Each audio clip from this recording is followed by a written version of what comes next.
What's up, everybody? Welcome once again to yet another episode. I think this is episode 4, and today we're talking about how to take care of your team.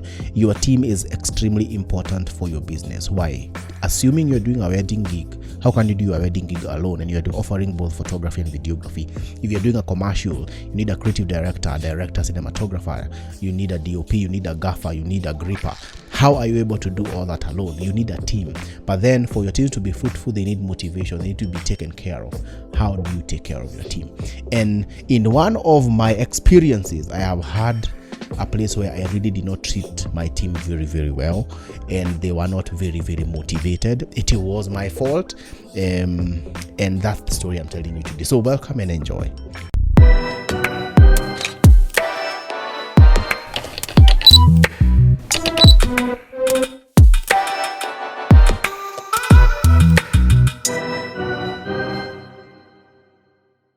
If you have listened to the second, third episode, there is this story I give about the wedding I did that I really messed up. I charged very low. I went to the wedding without skill, and I was not able to get all information, and I messed up the wedding.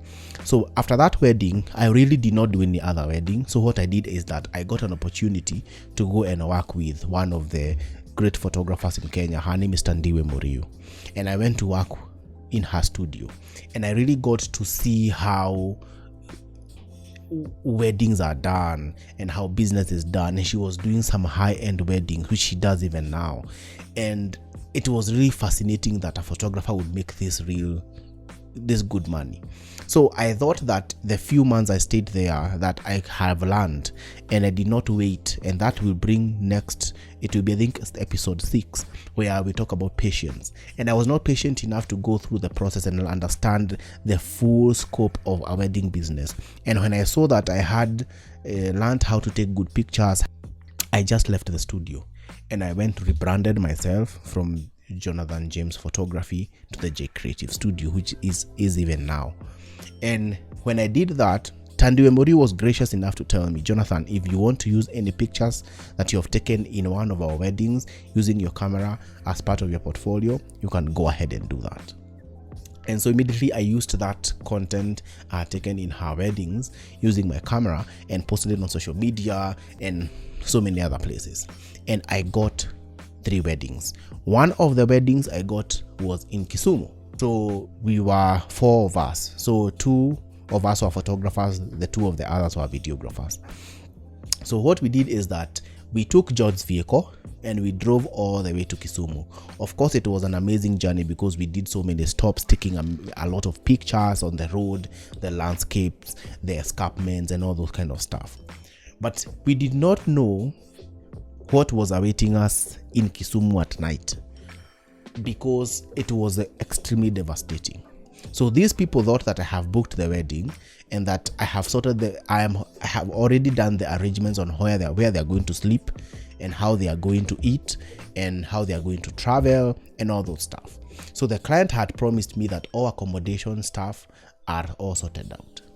So what happened is that on getting to Kisumu, the first concern of the client was that we needed to go and see the Photoshop venue. So we went, saw the venue, did some scouting in Kisumu in Sovereign Hotel where the photo shoot would be.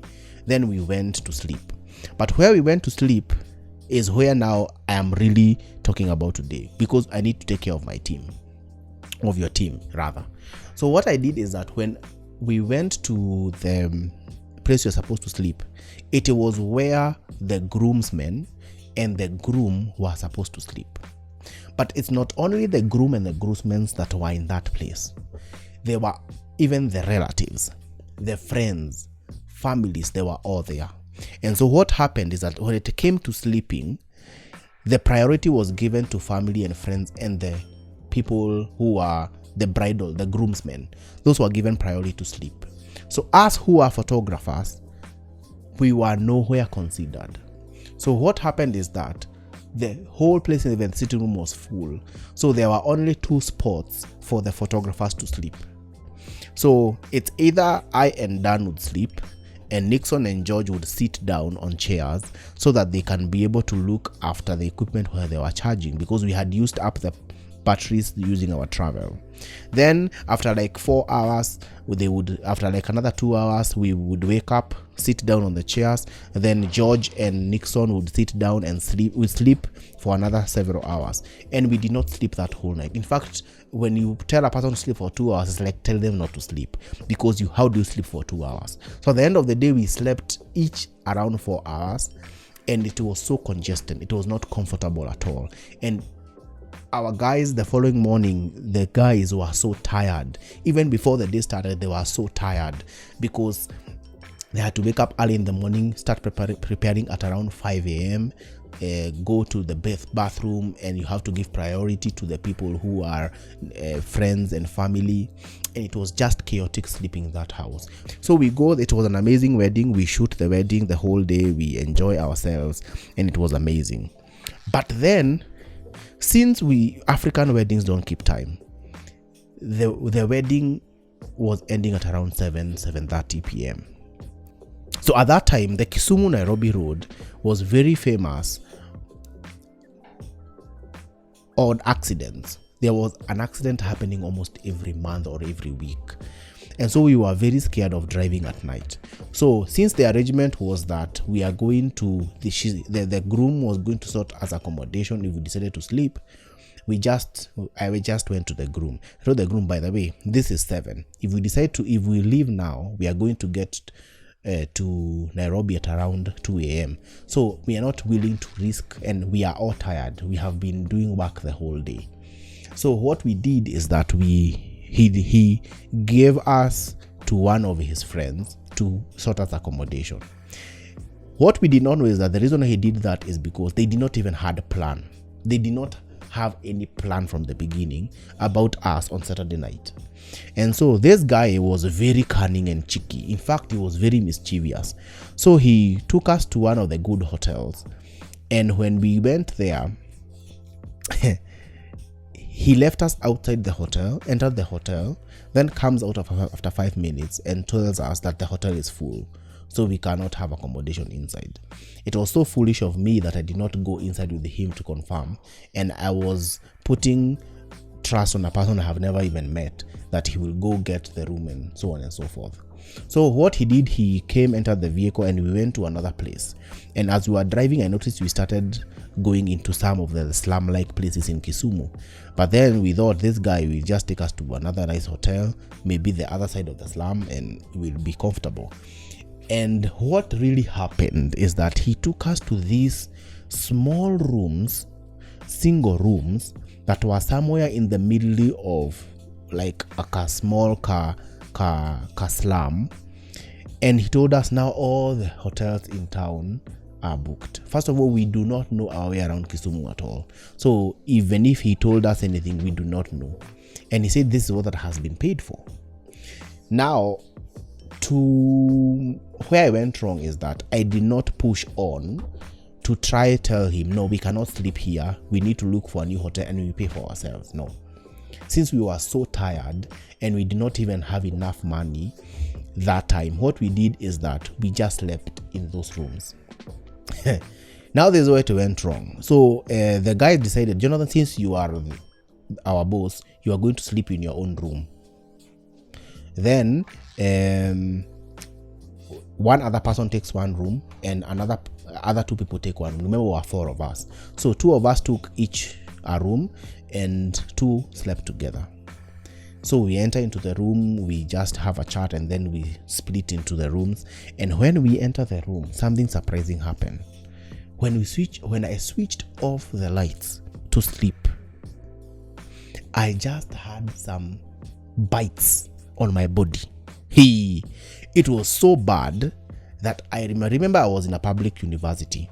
And one of the things, if you have been in a public university in Kenya, you'll know that there has been some infestation or what I would call them. We had an infestation of bed bugs for some years, like almost 3 years. I don't know whether even right now they are there.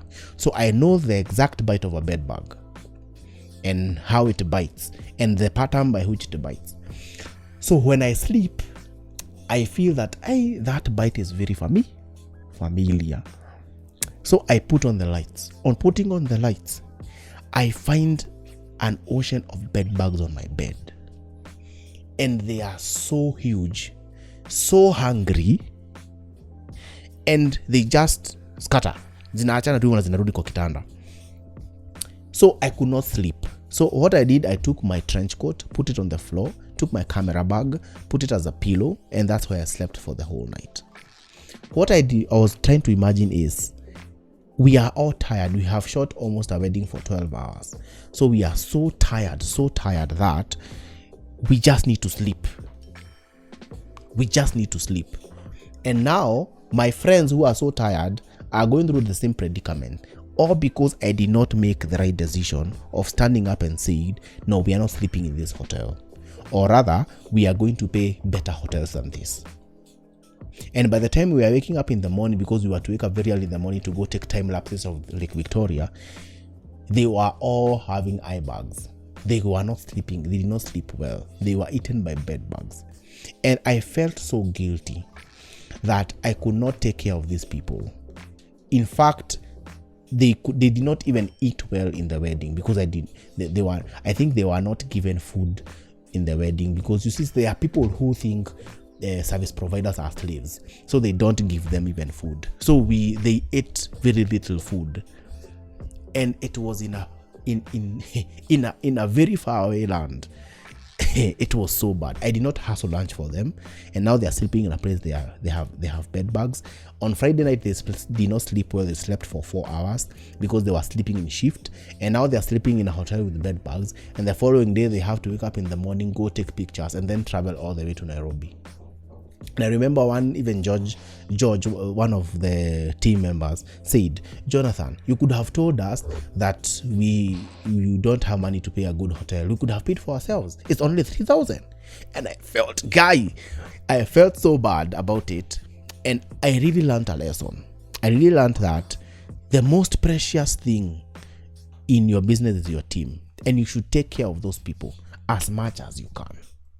And from that time, I put it as a rule that if we are going to a wedding and you want 4 of us, please have accommodation for 4 of us.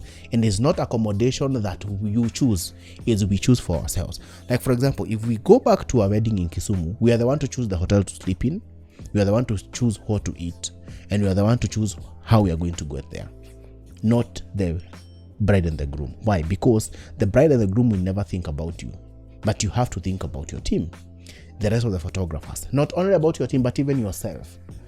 So the other day we were going for some work for one of the corporate clients, and we were going back to Kisumu. But when you look at where we are right now, when you try saving time and saving your energy, traveling from Nairobi to Kisumu for 7 hours, that's a whole day spent traveling. Then you have to go work the following day, then 7 days traveling back.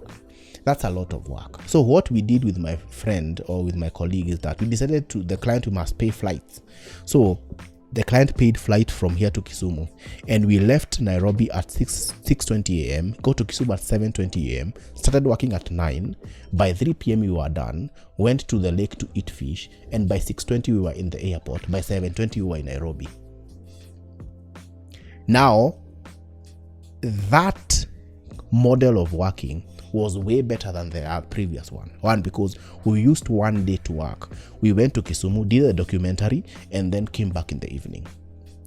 Now, if Fred, this time I was the employee, and the guy who gave me the job, I felt that he has really considered me. Why? Because he really he made sure I ate well, a good breakfast. He made sure that I ate good lunch. He made sure that I traveled safely and even faster. And that's how you should always do for your team. Not only for your team, but even for yourself. Always look for the well-being of you and your team. Sleep in the best hotel. Eat good food. Sleep well. Sort accommodation for your team, or even for yourself. Why? Because the conducive environment you create for your team or even for yourself makes you a better creative. And that's a story of how I learned how to take care of my team. Right now, my team, the one I work with, I would rather spend more money and they are full. I would rather spend more money and they travel well. I would rather spend more money and they have water to drink. Why? Because their well-being means my well-being, means that they are more creative, means that they produce even more. And that's how you're supposed to take care of your team. And there are so many other ways we can talk about the team. We can talk about how creating a great team, how you motivate them, how you incentivize them, how even you encourage them, how you rebuke them when they are wrong. It's also something you need to learn. And we are going to have a whole video on our YouTube channel talking about that. But today is the story of how I learned how to take care of myself as a creative and how to take care of my team if I am the lead of the team. And you are the one to shield them from the client's cruelty. If the client is not kind, shield them. Have those conversations with the client way beforehand. Decide the hotels, decide the meals, decide how you're going to do. Like, for example, my contract states that if food is not served, that all my crew should be served from the high table, unless otherwise. Unless in a place where I know that food is plenty. But since the photographers are always where the bridegroom is, if the bridegroom gets late before coming to the reception and the photographers are with the bride, and by the time the crew, we are coming back to the reception, the meals of the rest of the people imeisha, or the meals are over, what happens? My crew will not eat. No, my crew has to eat because the food ended while they were with the bride and groom. So where the bride and groom eats, that's where my crew eats from. We are only 4 of us, sometimes 5. So that's not much food. Why? Because I want my team to be motivated. I want my team to be motivated. You also need to be motivated. So hope that is clear. Hope you have understood that. And I hope that you are going to make sure that your team is taken care of and you also are taken care of. Thank you for listening to us. In our next episode, we're going to talk about always having a contract and always having an agreement. Because if you don't do that, you're going to get yourself in deep trouble. So thank you. Hope you like this episode. Click on the link in the description below so that you can get the free questionnaire that I gave in our last episode. That questionnaire is the questionnaire that has all the questions you need to ask the client before you go for the shoot. You need to get informed. And also subscribe to the podcast. If you're watching this video on YouTube, subscribe to our YouTube channel. The link, the button is below, the red button. Also click on the bell notification button to get notifications every time we release a new video. And until next time, make sure that you continue learning, practicing, and creating. Peace.